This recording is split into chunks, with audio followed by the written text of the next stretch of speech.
ഒക്കെ ആയിട്ട് എന്താ പരിപാടി? ഞങ്ങൾക്ക് അങ്ങനെ പ്രത്യേകിച്ച് പരിപാടികളൊന്നും ഉണ്ടാവാറില്ല. ഇന്ന് അനുപേട്ടൻ പറഞ്ഞു വാ നമുക്ക് എല്ലാവർക്കും കൂടി പോയി ഫുട്ബോൾ കളിക്കാമെന്ന്. അപ്പോൾ ഈ ആദിത്യനും മീനാക്ഷിയും ഞാനും അനുപേട്ടനും അങ്ങനെ ഫാമിലി ആയിട്ട് ഞങ്ങൾ ഫുട്ബോൾ കളിക്കാൻ പോവാണ്. നമ്മൾ പോണത് നമ്മുടെ കൊടകരയിലുള്ള ടർഫിലേക്കാണ് കേട്ടോ. അപ്പോൾ അവിടെ ടർഫിൽ ചെന്നപ്പോഴേക്കും എല്ലാ പിള്ളേരും എത്തിയിട്ടുണ്ട് കേട്ടോ. പ്രസാദിൻ്റെ പിള്ളേർ, അനൂപിൻ്റെ, അങ്ങനെ കുറേ പിള്ളേരുകൾ എത്തിയിട്ടുണ്ട്. അപ്പോൾ ഞങ്ങളെല്ലാവരും കൂടി പിള്ളേരുകളുടെ ഫുട്ബോൾ കളിയാണ് കേട്ടോ. അപ്പോൾ മണിക്കൂറിന് അവിടെ പൈസയൊക്കെ ഉണ്ട് കേട്ടോ. അപ്പോൾ ഞങ്ങളവിടെ 1 മണിക്കൂർ ഞങ്ങൾക്ക് വേണ്ടി എടുത്തിട്ടുണ്ട്. അപ്പോൾ ഞങ്ങൾ ഫുട്ബോൾ കളി ആരംഭിച്ചിരിക്കുന്നു. അപ്പോൾ ആദ്യം തന്നെ പോകുമ്പോൾ തന്നെ പറഞ്ഞത് ഞാൻ ഗോളടിക്കണത് വീഡിയോ എടുത്തോളൂ കേട്ടോ. അപ്പോൾ ഞാൻ ആദ്യത്തിനൊന്ന് കളിയൊക്കെ എവിടെ ഗോളടി എവിടെ എന്ന് പറഞ്ഞപ്പോഴേക്കും ആദ്യത്തിനൊരു ഗോളടിച്ചു. പക്ഷെ അത് വീഡിയോ എടുക്കാൻ പറ്റിയില്ല. ആദ്യത്തിന് എനിക്ക് വിഷമമായി. ഞാൻ ആദ്യത്തെ ഗോളടിക്കുന്നൊന്നും വിചാരിച്ചില്ല കേട്ടോ. പിള്ളേർ മാത്രമല്ല കേട്ടോ കളിക്കാനുള്ളത്. അനൂപും വലിയ ആൾക്കാരൊക്കെ ഉണ്ട് കേട്ടോ. അപ്പോൾ അങ്ങനെ ആദ്യത്തെ ഫസ്റ്റ് ഗോൾ അടിച്ചിരിക്കുന്നു. അങ്ങനെ ഫുട്ബോൾ കളി ഇങ്ങനെ തുടർന്നുകൊണ്ടിരിക്കുകയാണ്. അപ്പോൾ ഞങ്ങൾ പിള്ളേരുകൾ മാത്രമല്ല കേട്ടോ, അമ്മമാരും ഉണ്ട്. നമ്മുടെ സന്ധ്യയും സൗമ്യയും എല്ലാവരും ഉണ്ട് കേട്ടോ. അപ്പോൾ ഞങ്ങളെല്ലാവരും ഫുട്ബോൾ കളി ആസ്വദിച്ചിരിക്കുകയാണ്. അനുപേട്ടനും പ്രസാദും അവരെ പ്രോത്സാഹിപ്പിച്ചുകൊണ്ടിരിക്കുകയാണ് കേട്ടോ.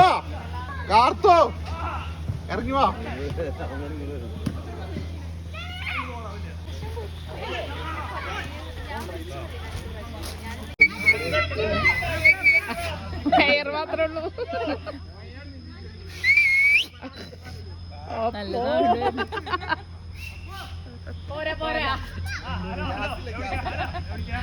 അങ്ങനെ കളിയുടെ ഫസ്റ്റ് ഹാഫൊക്കെ കഴിഞ്ഞതേ എല്ലാവരും ക്ഷീണിച്ച് വന്നേക്കാണ്. എല്ലാവരും വെള്ളം കൂടിയിലാണ്. അതൊക്കെ കഴിഞ്ഞതേ വീണ്ടും കയറാനുള്ള ഒരുക്കത്തിലാണ്.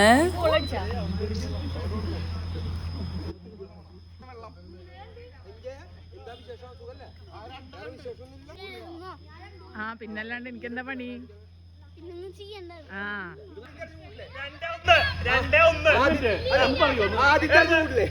അങ്ങനെ അവസാന 5 മിനിറ്റ് ആയിട്ടുണ്ട്. കളി നടന്നുകൊണ്ടിരിക്കുകയാണ്. അതിനിടയിൽ നല്ല തല്ലുപിടുത്തമുണ്ട് കേട്ടോ. ഗോളടിച്ചതിനെ പറ്റിയുള്ള ഭയങ്കര ചർച്ചകളും നടക്കുന്നുണ്ട്. അതിനിടയിൽ ഞങ്ങൾ കയറിയിട്ടുണ്ട്. ഞങ്ങൾക്കും ഫുട്ബോൾ കളിക്കണമെന്ന് വിചാരിച്ച് എല്ലാവരും ഇറങ്ങിയിട്ടുണ്ട്. അവസാനം 5 മിനിറ്റ് ആയപ്പോൾ ഇനി ഞങ്ങളും കൂടി ഒന്ന് കളിച്ചു നോക്കട്ടെ കേട്ടോ അവരോടൊപ്പം.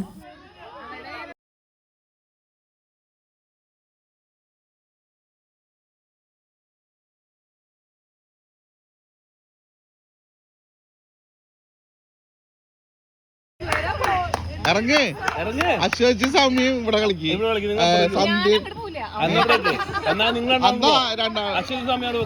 സൗമ്യ നിങ്ങൾ രണ്ടാളും അങ്ങോട്ട് പോ.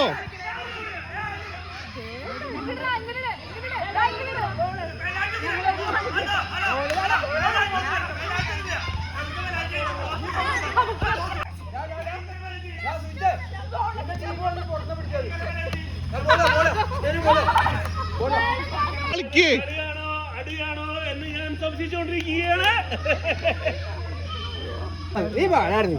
തോക്കുമ്പോ ഇന്നത്തെ വിഷമോ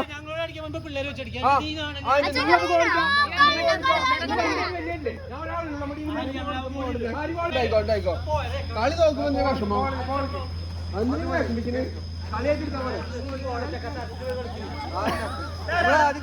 കളി പഠിപ്പിച്ചോ.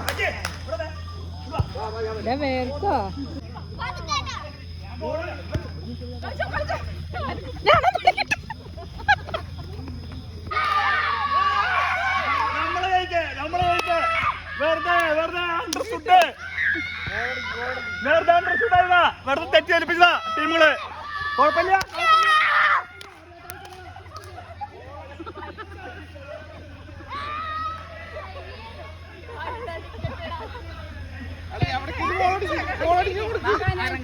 എനിക്ക് നാണാവില്ലേ കള്ളക്കളി ജയിക്കാൻ? കള്ളക്കളിയല്ല, ഇപ്പൊ കള്ളക്കളി എടുത്താ പറ്റാ.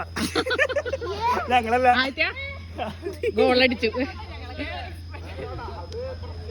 വീഡിയോ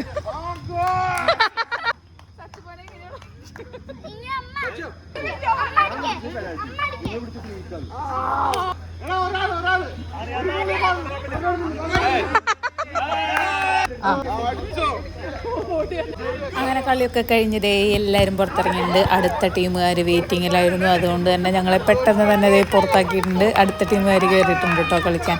അപ്പോൾ ഇപ്പോഴും തല്ലുകൂട്ടം അവിടെ തീർന്നിട്ടില്ല. അവിടെ ഭയങ്കര ചർച്ചയിലാണ് കേട്ടോ. ഫുട്ബോൾ കളിയിൽ ആര് ജയിച്ചു ആര് തോറ്റു എന്ന് ഇപ്പോഴും അവർക്ക് ഉറപ്പായിട്ടില്ല. അതിൻ്റെ തല്ലുകൂട്ടത്തിനാണ്. അപ്പോൾ അനൂപിന്റെ ടീമാണോ? അനൂപിന്റെ ടീം സ്കോറ് 3-4-2. കളി കഴിഞ്ഞ് തോറ്റപ്പോൾ അനൂപ് സങ്കടം കൊണ്ട് ആര് നോക്കണേ? നീ തോറ്റു. നിന്റെ നിങ്ങള് കള്ളകളിയിലാണ് മൊത്തം. നിങ്ങള് ഫുള്ള് കള്ളകളിയാ. നീയൊക്കെ എന്ത് വർക്കാടി? ആയത്തിനോ ഒരെണ്ണം അടിച്ചിട്ടുണ്ടാവും, ഉറപ്പില്ല. നിന്റെ അപ്പൊ ആര് ജയിച്ചേ? അപ്പൊ എനിക്ക് ജയിച്ചു പറഞ്ഞ ആയിരത്തി മണി ജയിച്ചു. എങ്ങനെ ജയിക്കണ? നിനക്ക് എന്റെ ആയിരത്തി നിനക്ക് വലുതറിയോ? വലുതറിയോ? സ്വന്തം മോൻ സ്വന്തം മോനെ പറഞ്ഞ സ്വന്തം മോനെ പറഞ്ഞ നിന്റെ മോൻ പറഞ്ഞ നോക്ക്.